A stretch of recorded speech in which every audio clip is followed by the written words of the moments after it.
Okay तो students हम बात कर रहे थे कॉमन स्टॉक की। तो इसमें अब जो लास्ट पॉइंट रह गया था वो ये है इन्वेस्टमेंट बैंकर्स रूल।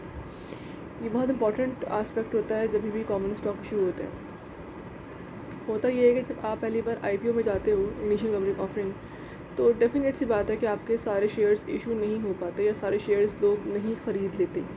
तो जो आपकी डेफिशिएंसी है उसको मीट करने के लिए इन्वेस्टमेंट बैंकर्स आते हैं। व्हाट दे डू, वो आपसे आपके शेयर्स ख़रीद के उनको आगे फर्दर प्रॉफिट बेचने पे कोशिश करते हैं और मतलब आपके जो स्टॉक्स की सेलिंग है उसमें आपको हेल्प करते हैं, स्टॉक इशूएंस में हेल्प करते हैं।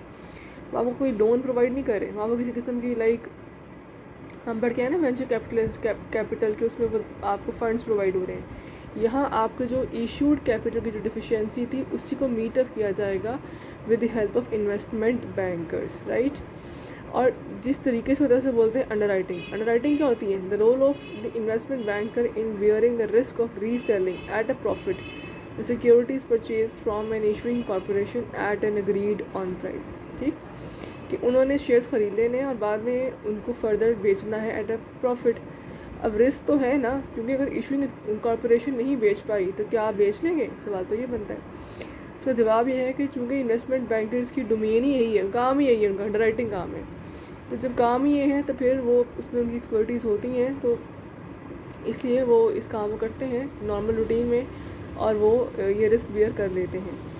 अब होता यह है कि खाली एक बैंक नहीं कर रहा होता, बल्कि सिंडिकेट बना होता है। सिंडिकेट कहते हैं ग्रुप को, मतलब 4 5 6 बैंक्स मिलकर ग्रुप बना के और वो रिस्क बियर कर रहे होते हैं। और जब वो रिस्क बियर करते हैं तो देखो ना, अगर एक ही बैंक होगा तो क्या होगा, सारा रिस्क उसको बियर करना होगा कि हमें फर्दर स्टॉक्स को रीसेल करना है। लेकिन अगर 5 या 6 बैंक्स मिल जाएंगे तो फिर रिस्क डिवाइड हो जाएगा, रिस्क कम हो जाएगा और फिर वो एक सेलिंग ग्रुप बनाते हैं। सिंडिकेट सेलिंग ग्रुप एक ही बात है, रिस्क को डिवाइड किया जा रहा है और वो इस बात को मतलब प्रपोज करता है कि हमने इन स्टॉक्स को फर्दर से रीसेल करना है on the agreed price for the profit.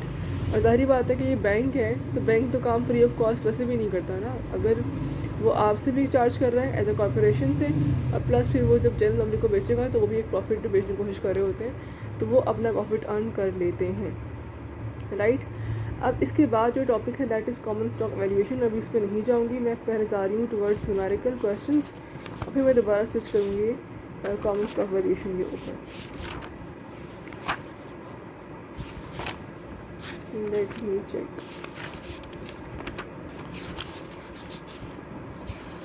अच्छा जी, ये मैं पहले एक्सक्यूज़ कर दूँ, ये बुक किसी बच्ची से ली हुई है और उसने उस बुक का बुरा हाल किया हुआ है। ओके, तो क्वेश्चन नंबर 1 मेरे सामने है। Aspen corporation's charter authorises issuance of 2 million shares of common stock. ये कौन से शेयर्स हैं? Authorised. I have told you, authorised भी होता है, इशूड भी होता है, आउटस्टैंडिंग भी होता है, ट्रेजरी स्टॉक भी होता है। तो ये ऑथराइज्ड यानी कि वो शेयर्स हैं जो एक कंपनी अपनी पूरी ज़िंदगी में इशू कर सकती है। Currently 1.4 million shares are outstanding and 100,000 shares are being held as treasury stock. अब आउटस्टैंडिंग स्टॉक्स वो होते हैं जो एक कंपनी ने इशू किए थे और जो अभी लोगों के पास करंटली मौजूद हैं, जो ख़रीदे गए हुए हैं। और ट्रेजरी वो होते हैं जो कभी इशू किए गए थे लेकिन किसी वजह से वापस ख़रीद दिए गए हैं। तो यहाँ पर इशूड स्टॉक्स नहीं मौजूद। अगर मुझे इशूड निकालने हैं तो what I will do, outstanding stock plus treasury stock will be equal to issued stock. ठीक, the firm wishes to raise 48 million for a plant expansion. Discussions with its investment bankers indicate that the sale of new common stock will net the firm $60 per share. Investment bankers कहते हैं जी जो नया share आप issue करेंगे वो 60 पर share की price पर बिकेगा। अब ऑप्शन ए है जी, what is the maximum number of new shares of common stock that the firm can sell without receiving further authorisation from share holders. कितने शेयर इशू कर सकते हैं एक कंपनी इस केस में? तो मैंने पहले ये लिखा हुआ है, ऑथराइज शेयर्स हैं 2 मिलियन, आउटस्टैंडिंग है 1.4 मिलियन, ट्रेजरी है 100,000। तो इशूड मैंने खुद से निकाले हैं। क्यों निकाले हैं, ज़रूरत सवाल के अंदर फ़िलहाल तो नहीं है, बट मैंने वैसे ही निकाले हैं फ़िलहाल कि outstanding plus treasury will be equal to your issued stock. ठीक है, तो coming back to your option A पूछा था नंबर ऑफ स्टॉक्स कितने इशू हो सकते हैं। हमारी रिक्वायर्ड अमाउंट क्या थी 48 मिलियन। 48 मिलियन डिवाइडेड बाय 60 यानी कि टोटल वैल्यू डिवाइडेड बाय पर शेयर वैल्यू, तो ये आ गया 800,000 शेयर्स आपको इशू करने पड़ेंगे फॉर द प्लांट एक्सपेंशन। ठीक। बी ऑप्शन है जी मेरे सामने, judging on the basis of the data given and your finding in part A will the firm be able to raise the needed funds without receiving further authorization। अब जो data available है उसको हमने जज करना है, मैंने इसीलिए यहाँ पर निकाले थे इशूड स्टॉक्स। देखो रिक्वायर्ड क्या है, 8 लाख शेयर्स हमें इशू करने पड़ेंगे प्लांट एक्सपेंशन को मीट करने के लिए। तो मैं लिखा हुआ इसका जवाब है no, as the required number of shares, required number of shares कितने 8 लाख ही, एक्सीड द ऑथराइज लिमिट। अब ऑथराइज लिमिट क्या है 2 मिलियन, आपने 1.5 मिलियन ऑलरेडी इशू कर लिए हुए, राइट। अब अगर आप 1.5 मिलियन इशू कर चुके हुए हो, आप लोगों के सामने कर रही हूँ, और आप चाहते हैं कि जी आप 8 लाख और इशू कर दें, तो ये जो आपकी लिमिट है 2 मिलियन को एक्सीड कर रहे हैं, 2.3 मिलियन हो गए हैं। यानी कि अब आप इतने शेयर इशू नहीं कर सकते हो, क्योंकि ऑथराइज शेयर का मतलब ये होता है कि वो शेयर हैं जो एक कंपनी अपनी पूरी लाइफ टाइम में इशू कर सकती है। तो अगर आप उस लिमिट को एक्सीड कर रहे हो तो फिर you can not issue those shares, right. अच्छा जी, फिर है जी सी पार्ट है, What must the firm do to obtain authorization to issue more than the number of shares found in Part A। अब क्या करें, ज़रूरत भी है, तो उसके लिए ऑप्शन क्या है कि अगर आपके कभी भी लाइफ में ऑथराइज शेयर्स की लिमिट एक्सीड हो जाए एक कंपनी की, तो उसके लिए कंपनी का जो एक बेसिक डॉक्यूमेंट उसे बोलते हैं मेमोरेंडम ऑफ एसोसिएशन या चार्टर भी कहते हैं इसको, इसे हमारे यहाँ आइन कहते हैं उर्दू में। तो आपको अपने आइन या मेमोरेंडम ऑफ एसोसिएशन को अमेंड करना पड़ेगा, चेंज करना पड़ेगा, उसकी जो शेयर कैपिटल वाली क्लॉज है वो बदलनी पड़ेगी, ये बदली जाएगी तो ही आप ये नए शेयर इशू कर सकेंगे, राइट। क्वेश्चन नंबर 2 है मेरे सामने, Slater lamp manufacturing has an outstanding issue of preferred stock with an $80 par value and an 11% annual dividend.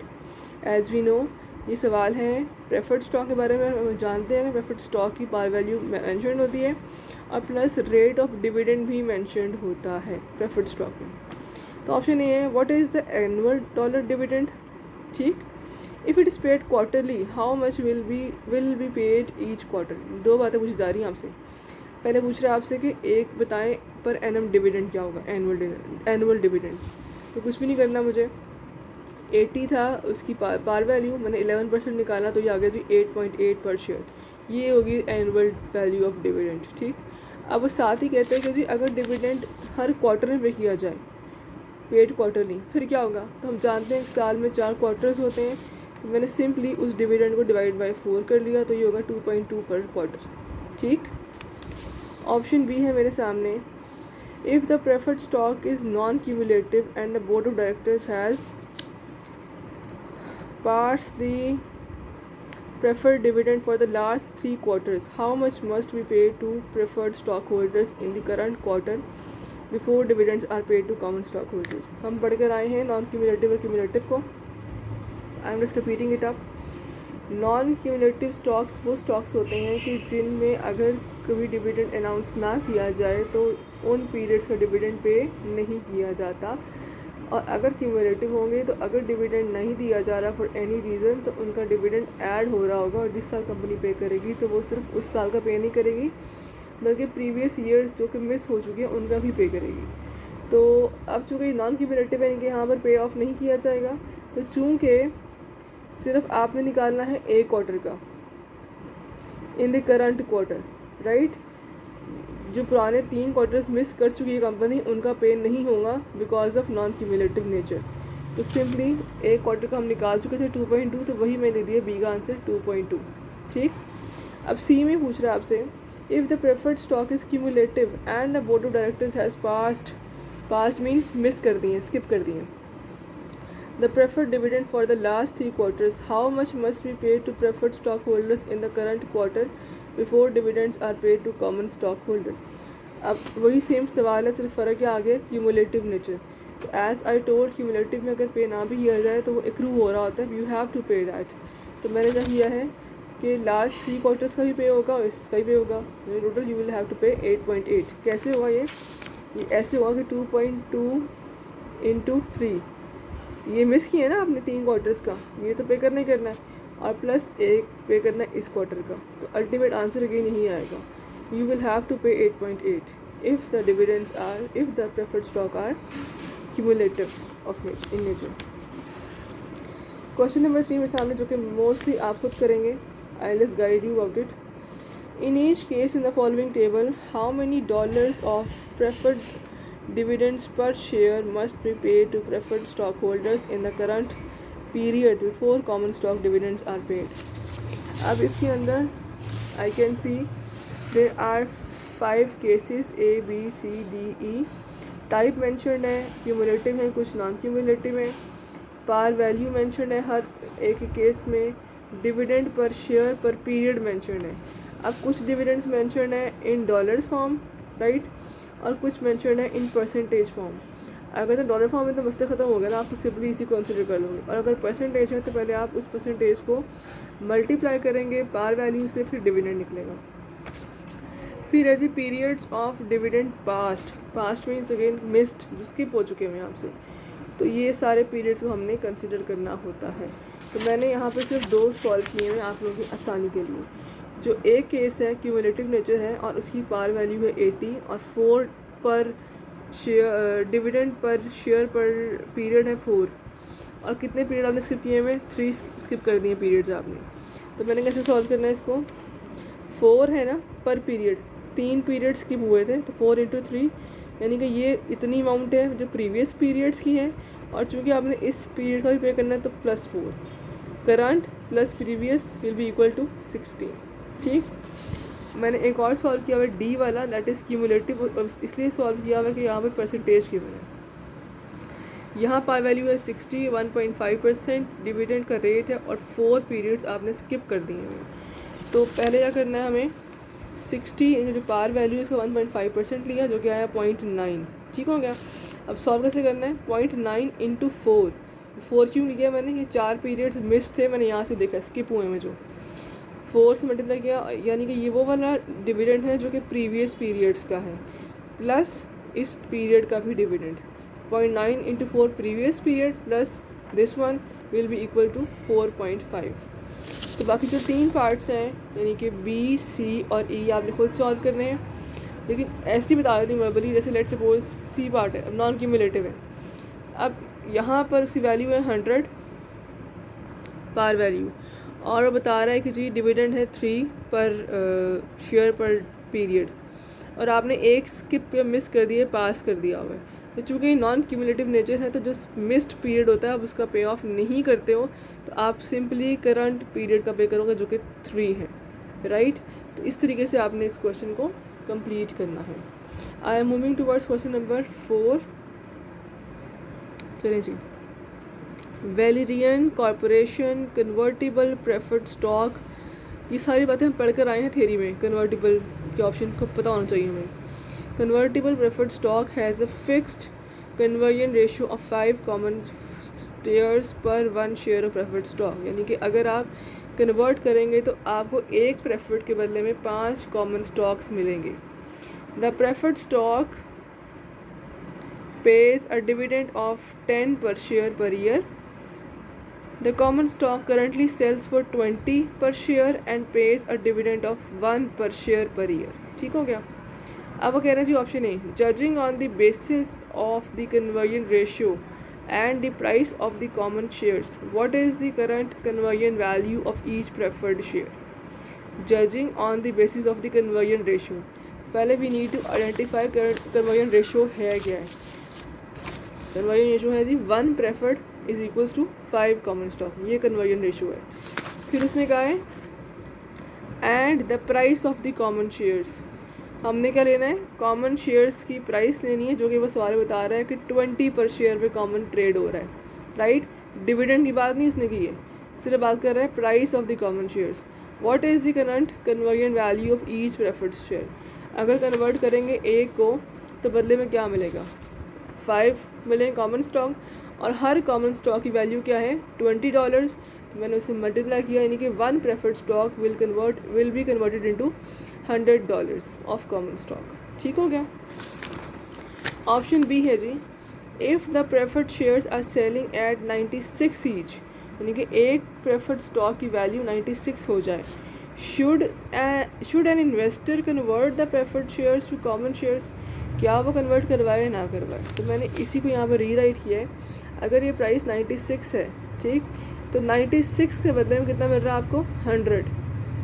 एक था ना प्रेफर्ड शेयर, आपको $100 दे रहा था कॉमन की बदले, कॉमन की फॉर्म में। तो अगर ए की वैल्यू $96 है, यानी कि आप $96 के बदले में $100 ले लें, तो क्या फेवरेबल नहीं है हमारे लिए। अच्छा है ना कि हम कम लेके ज़्यादा ले रहे हैं। तो इसका आंसर क्या होगा, yes conversion is suitable here. ठीक। अब सी ऑप्शन है मेरे सामने, what factors might cause an investor not to convert from prefer to common stock. क्या फैक्टर्स हो सकते हैं कि वो कन्वर्ट ना करवाए। तो येस, फैक्टर ही हो सकते हैं जी। बहुत सारे इन्वेस्टर्स हैं, वो देख रहे होते हैं कि जी हमें प्रेफर्ड स्टॉक में कंफर्म डिविडेंड मिल रहा होता है, यानी कि वही 1% की फॉर्म में, जैसे कि बॉन्ड होल्डर्स को मिलता है रिटर्न। और कॉमन स्टॉक में रिटर्न फिक्स्ड या कांस्टेंट नहीं होता, बल्कि प्रिडिक्टेबल भी नहीं होता है। बाज़ वक़्त कंपनी पे करती है, बाज़ वक़्त कंपनी नहीं भी पे करती है। तो अगर एक इन्वेस्टर रिस्क एवर्स है और अगर एक इन्वेस्टर सेफ इन्वेस्टमेंट करना चाहता है, तो अपना रिटर्न सिक्योर करना चाहता है, तो वो कन्वर्जन में नहीं जाएगा, क्योंकि उसे मालूम होगा कि विच कॉमन स्टॉक की फॉर्म में उसको डिविडेंड श्योर नहीं है कि उसे रिटर्न मिलेगा भी कि नहीं मिलेगा। ठीक। So far we have discussed 4 questions. मैं बता देती हूँ और क्या है हमारा नेक्स्ट प्लान। ये है फ़िलहाल कि इसके फौरी बाद शुरू हो रहे हैं जहाँ से क्वेश्चन आप एग्ज़ाम के भी आया करते हैं, दैट इज़ अबाउट